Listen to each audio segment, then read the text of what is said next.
हमारी बात, गाय हमारी माता है, पुलिस हमारी बात, गाय हमारी माता है, पुलिस हमारी बात, गाय हमारी माता है, पुलिस हमारी बात, गाय हमारी माता है, पुलिस हमारी बात। गाय हमारी माता है, पुलिस हमारी बाप है।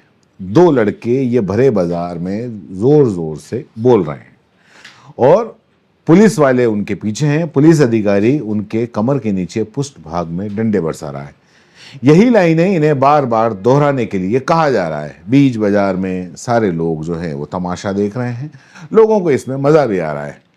अब ये तस्वीर कहाँ की है, कहाँ का मामला है, इस बारे में भी आपको बताएंगे। पहले आपको ये बता दें कि जिन्हें पुलिस सरे बाजार पीट रही है वो कौन है और क्यों उन्हें डंडे मारे जा रहे हैं, क्या कसूर है। दरअसल ये दोनों पर गो हत्या की कोशिश करने के पहले गो हत्या के बारे में सोचना ये जुर्म है और इस वजह से पुलिस ने इनको पकड़ा है। इनमें से एक का नाम है सलीम, दूसरे का नाम है आकिब। अब पुलिस को सूचना मिली थी कि 3 युवक जो गो हत्या का प्लान बना रहे थे और गो हत्या करने की कोशिश कर रहे हैं, ऐसी पुलिस को सूचना मिली थी। पुलिस ने छापा मारा। अब छापे के दौरान जो आरोपी थे, पुलिस ने कहा कि वो फरार हो गए, जिसके अंदर एक था शेरू, दूसरा था आकिब और तीसरा था सलीम। अब इसके बाद पुलिस ने उनके खिलाफ मामला दर्ज कर लिया और तलाश शुरू कर दी। पुलिस को मुखबरी के जो मुखबर है उसके जरिए जानकारी मिली कि 2 आरोपी आकिब और सलीम गिरफ्तार कर लिए गए। आरोपियों को गिरफ्तार करने के बाद करीब 1 किलोमीटर तक उनका इस तरीके से जुलूस निकाला गया। और इतना ही नहीं, पुलिस वालों ने आरोपियों को भरे बाजार जो पूछताछ थी वो पूछताछ भी भरे बाजार शुरू कर दी।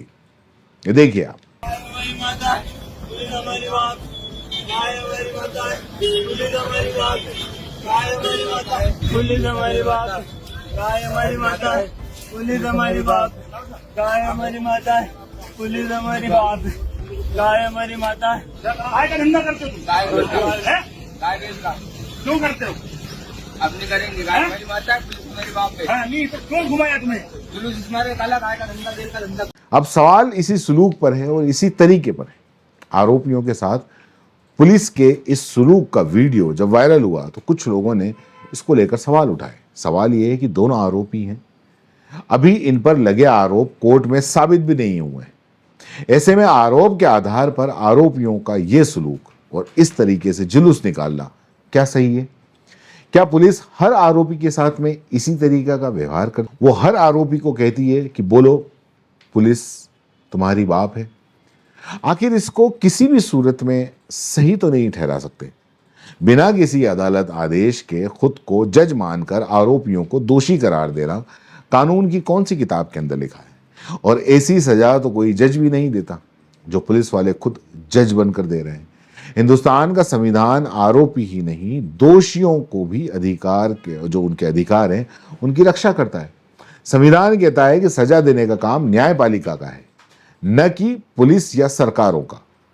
तो खुद को जज समझ बैठे इन पुलिस वालों को ये आखिर कौन समझाएगा कि जो अपनी लाठी को अदालत के कानूनी हथौड़े के बराबर समझ बैठे हैं, इन्हें ये कौन समझाएगा? यहां हम एक बात साफ कर देना चाहते हैं, बहुत क्लियर, क्योंकि कई लोगों को ये होगा, तो मैं आपको बहुत साफ बता दूं कि हम यहाँ पर किसी भी आरोपी की पैरवी नहीं कर रहे हैं। कोई भी अगर आरोप में गिरफ्तार हुआ है, ठीक है, वो आरोपी है, उसकी पैरवी नहीं कर रहे हैं। इनकी जो सजा कानून में लिखी है वो उन्हें मिलनी चाहिए अगर ये दोषी साबित होते हैं तो।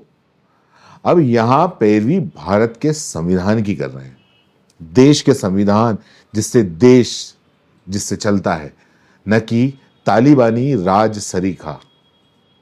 जब दूसरे मुल्कों से इस तरीके की तस्वीरें आती हैं या सड़क पे जब इंसाफ किया जा रहा होता है या उसे इंसाफ का चोला पहनाया जा रहा होता है, तो हम उसकी निंदा करते हैं। तो अपने ही देश में ऐसी तस्वीर आए या ऐसा तमाशा दिखे तो कैसे सवाल न पूछा जाए।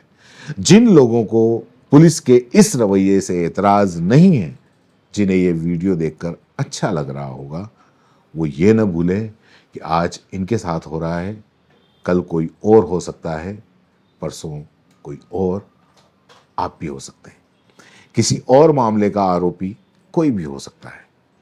ये जो पूरा मामला है, ये मामला मध्य प्रदेश के उज्जैन का है।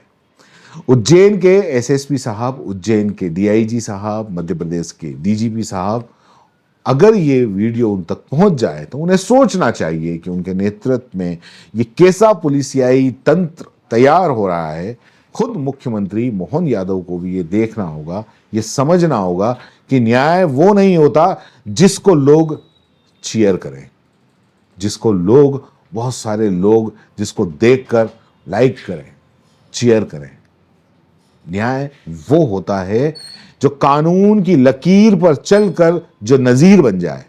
इस देश के कानून में माना जाता है कि जब तक आरोपी का दोष सिद्ध नहीं होता वो निर्दोष होता है। ऐसे पुलिस वालों को क्या ही कहा जाए। अगर सजा का एक एग्जाम्पल ही अगर सेट करना है तो मध्य प्रदेश का जो गोवंश वध प्रतिषेध अधिनियम 2004 है और उसकी जो धारा 4, 6 और 9, उसका क्या करेंगे, जिसके तहत मुकदमा दर्ज हुआ है। ये कानून इसलिए बना है कि जो गोवंश की हत्या का प्रयास करे उसे सजा दिलाया जा सके। पुलिस वाले तो सरकार के सारे प्रयास पर ही पानी फेर रहे हैं, क्योंकि कानून तो माननीयों ने ही मेहनत करके विधानसभा से पास कराया है। और सिर्फ यही नहीं, पुलिस वाले की जरूरत की दाद भी देनी पड़ेगी, वो यही नहीं रुकते। इस पर ये लोग कुछ धार्मिक संगठनों से जुड़े हुए जो नेता हैं और कार्यकर्ता हैं, उनसे खुद को सम्मानित भी करवा रहे हैं। इनको उनसे माला भी पहनना है, लड्डू भी खिला रहे हैं और उसमें खुश भी हो रहे हैं। कुछ हिंदू संगठन के नेता और कार्यकर्ता पुलिस थाना घाटिया पहुंचे और इन लोगों ने थाना प्रभारी जो डीएल दसोरिया, उप निरीक्षक शैलेंद्र सिंह, अंकलेश डांगे सहित थाने के पुलिस कर्मियों को पहले माला पहनाई, शाल उड़ाकर सम्मानित किया और फिर मिठाई खिलाई। और पुलिस वालों ने यह सम्मान खुशी खुशी स्वीकार भी कर लिया। इस मामले में जिस सोर्स ने पुलिस को आरोपियों की जानकारी दी, उस सोर्स को लेकर जब पुलिस वालों से पूछा गया तो कि क्या ये जो सोर्स उसी दल के कार्यकर्ता थे जिन्होंने पुलिस को सम्मानित किया, तो इस पर उज्जैन की पुलिस अधीक्षक यानी कि एसएसपी प्रदीप शर्मा ने कहा कि उन्हें इस बात की जानकारी नहीं है। तो है ना अद्भुत, बिना ये सोचे कि आखिर ये लोग कौन होते हैं उनके काम के लिए सम्मानित करने वाले, पुलिस वालों को सम्मानित करने वाले, क्या ये शासन के लोग हैं, सरकार या पुलिस के आला अधिकारी हैं? नहीं है। सारी पढ़ाई लिखाई इन्हीं मालाओं के धागों की गठिया में बांधकर शायद दिमाग से नीचे उतारकर कंधे पर धर लिया गया है। तभी इस तरीके की तस्वीरें सामने आ रही हैं। गोहत्या कानून मध्य प्रदेश में अपराध है। आपराधिक धाराओं में आरोपियों को अगर दोषी साबित होते हैं तो उन्हें सख्त से सख्त सजा दिलाई जानी चाहिए। फास्ट ट्रैक ट्रायल चलाकर सलाखों के पीछे पहुंचाना चाहिए। मगर सड़क पर जुलूस निकालना, इसका कोई हल कानून में नजर नहीं है। इंडियन एक्सप्रेस की रिपोर्ट के मुताबिक जब उज्जैन के एसएसपी प्रदीप शर्मा से इसे लेकर पूछा तो उन्होंने कहा कि केस में पुलिस कर्मियों के खिलाफ कोई कार्रवाई नहीं की गई। संभवतः आरोपियों को अपराध स्थल तक ले जाते समय घुमाया गया होगा। मैंने वीडियो देखा नहीं, ऐसा उन्होंने बयान दिया। और इस मामले पर जब डंडा मारने वाले घटिया थाना प्रभारी डीएल दसोर से पूछा गया तो उन्होंने कहा कि हमें सूचना मिली थी आरोपी गोकशी को अंजाम देने की कोशिश कर रहे थे। सुनिए क्या दलील दी उन्होंने। ये गोवंश के आरोपी थे। दिनांक 16/2/25 को रात्रि में हमारे को जरिए मुखबिर सूचना मिली कि एक संदिग्ध हालत में बलेनो कार लाल कलर की अपने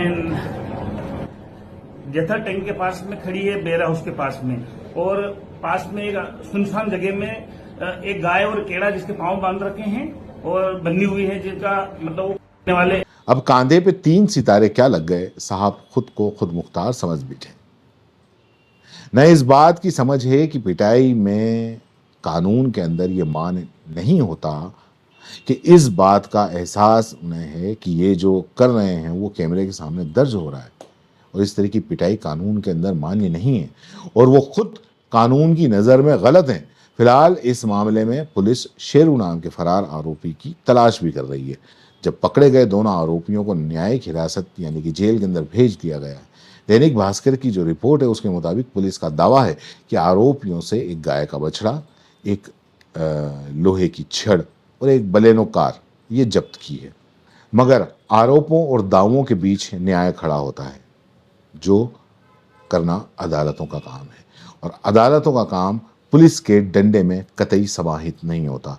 फिलहाल संविधान और कानून तो यही कहता है। आप क्या कहते हैं नीचे कमेंट बॉक्स में जरूर लिखें। धन्यवाद।